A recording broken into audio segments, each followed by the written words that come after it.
আসসালামু আলাইকুম dear viewers. আমরা আমাদের যে মার্ন স্ট্যাক ই কমার্স প্রজেক্টটি ছিল সেটির একটি ওভারভিউ আপনাদেরকে দেখিয়েছি। আজকে আমরা প্রজেক্টের কাজ শুরু করতে যাচ্ছি।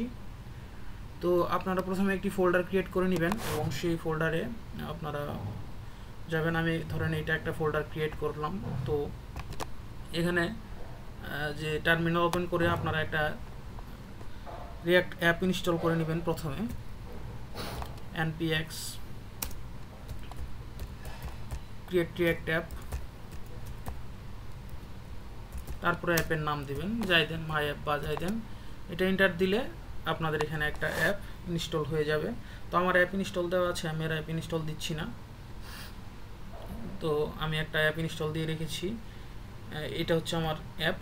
তো আমি এই অ্যাপটাতে সরাসরি কাজ শুরু করব। তো এই অ্যাপটা হচ্ছে আপনারা আমাদের যে ভিএস কোড সেখানে ওপেন করতে পারেন। COD স্পেস দিয়ে কোড স্পেস ডট দিয়ে এন্টার দিলেই ওপেন হয়ে যাবে। তো এটা ওপেন হতে একটু টাইম লাগে, আর ইনস্টল করে ওপেন করে নেবেন। এখানে এই যে আমরা ওপেন করে নিয়েছি, COD স্পেস দিয়ে ডট দিলেই ভিএস কোডে আপনার প্রজেক্টটি এভাবে ওপেন হয়ে যাবে। এই হচ্ছে একটা আমাদের ফ্রেশ রিয়াক্ট প্রজেক্ট।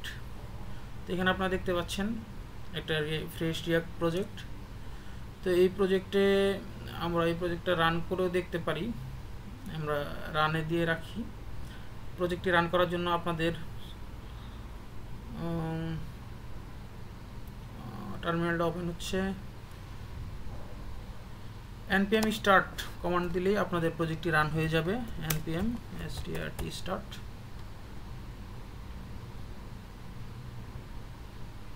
একটু শুরুতে একটু টাইম লাগে। আচ্ছা, npm start দিলেই আমাদের প্রজেক্টটি ব্রাউজারে ওপেন হবে। আচ্ছা, আমাদের প্রজেক্টটি ব্রাউজারে ওপেন হতে থাক। তো আমরা আমাদের কাজ মোটামুটি একটু শুরু করি। তো আমরা প্রথমেই আমাদের যে src নামক যে ফোল্ডার আছে, এখানে আমরা একটা ফোল্ডার করে নিব কম্পোনেন্টস নামে। কম্পোনেন্টস নামে একটা ফোল্ডার তৈরি করে নিলাম এবং এই কম্পোনেন্টস ফোল্ডারের ভিতর আমরা চাচ্ছি আমাদের যে প্রজেক্টটি, আমাদের ই কমার্স প্রজেক্টটি, যে আমাদের অ্যাডমিন ড্যাশবোর্ড, তার কম্পোনেন্টগুলো একটা ফোল্ডারে থাকবে এবং আমাদের যে ইউজাররা, যে ইউজার ইন্টারফেস, যে ইউজাররা যেগুলা দেখতে পাবে সেই কম্পোনেন্টগুলো একটা ফোল্ডারে থাকবে। তো কম্পোনেন্টের ভিতরে আমরা দুটো ফোল্ডার ক্রিয়েট করে নিব, একটা অ্যাডমিন নামে এবং আরেকটা ফোল্ডার ইউজার নামে। আমাদের অ্যাডমিন এবং ইউজার নামে দুইটা ফোল্ডার করে নিলাম। ইউজারের কম্পোনেন্টগুলো ইউজারে থাকবে, অ্যাডমিন ড্যাশবোর্ডের কম্পোনেন্টগুলো অ্যাডমিন ড্যাশবোর্ডে থাকবে। তো আমরা প্রথমেই ইউজারের মধ্যে একটা ফাইল তৈরি করে নেই। ওকে, আমাদের যে রিয়াক্ট প্রজেক্টটি সেটি ওপেন হচ্ছে ব্রাউজারে। আমরা একটু করে দেখতেছি।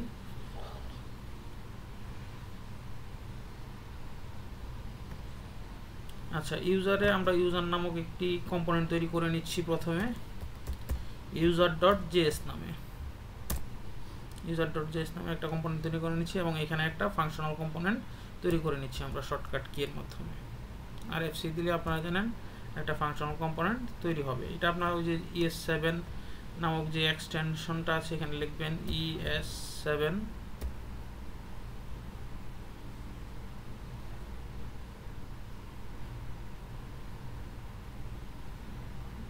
হ্যাঁ, এখানে ES7 নামে একটা, এখান থেকে খুঁজে নেবেন আপনারা।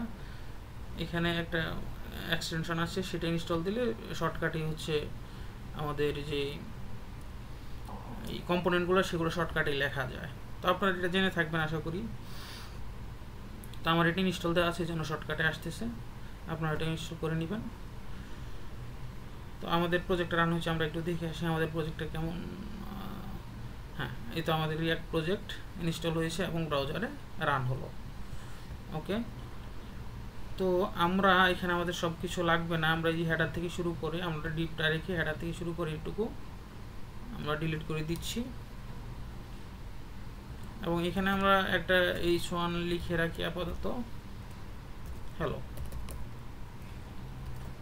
এটা আমরা Ctrl+S দিয়ে সেভ করলে আমরা সেটা ব্রাউজারে দেখতে পাবো। এই যে হ্যালো, একটা ফ্রেশ রিয়াক্ট অ্যাপ শুরু হলো। তো আমরা এই যে ইউজার নামে একটা কম্পোনেন্ট ক্রিয়েট করেছি, হ্যাঁ, এবং অ্যাডমিনের ভিতরে আমরা অ্যাডমিন নামক একটা ফাইল তৈরি, admin.js নামক একটা ফাইল তৈরি করি এবং এখানে একটা কম্পোনেন্ট তৈরি করে রাখবো। ফাংশনাল কম্পোনেন্ট দিয়ে আমরা শুরু করছি। ওকে,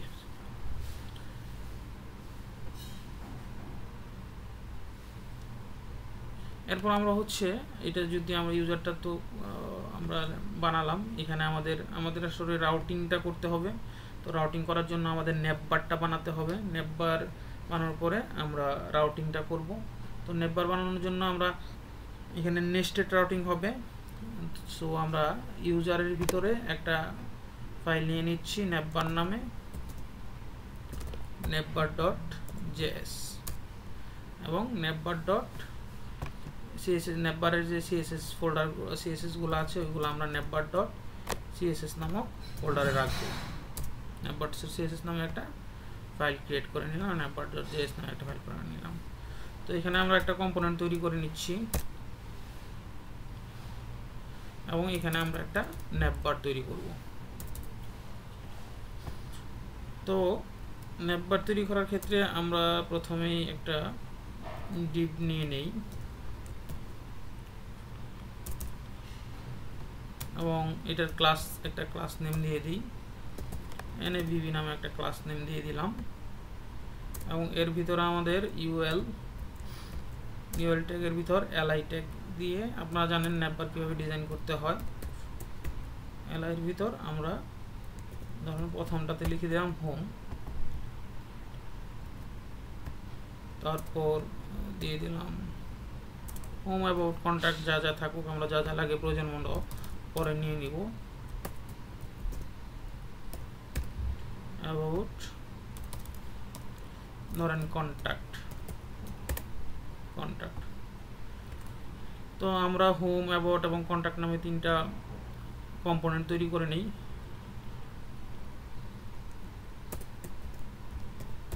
home.js, এখানে একটা ফাংশনাল কম্পোনেন্ট আমরা তৈরি করে নিই। হোম Ctrl+S, ইউজারের ভিতর কন্ট্যাক্ট নামে একটা অ্যাবাউট এবং কন্ট্যাক্ট নামে আমরা কম্পোনেন্ট তৈরি করে নিব, ফাইল তৈরি করে নিচ্ছি, কম্পোনেন্ট তৈরি করে নিই ফাংশনাল কম্পোনেন্ট, এবং কন্ট্যাক্ট নামে একটা ফাইল তৈরি করে contact.js নামে ফাইল তৈরি করে সেখানে একটা কম্পোনেন্ট তৈরি করে নিব contact.js, এবং এখানে একটা ফাংশনাল কম্পোনেন্ট তৈরি করে নিলাম। সো আজকের আমাদের এই ভিডিওটা এই পর্যন্ত, এবং আমরা নেক্সট ভিডিওতে nepbar-টা ডিজাইন করব এবং আস্তে আস্তে এগিয়ে যাব, তারপর আমরা রাউটিং করব। তো পরবর্তী ভিডিওতে আপনাদের সাথে আবার দেখা হচ্ছে। সে পর্যন্ত সবাই সুস্থ থাকবেন, ভালো থাকবেন।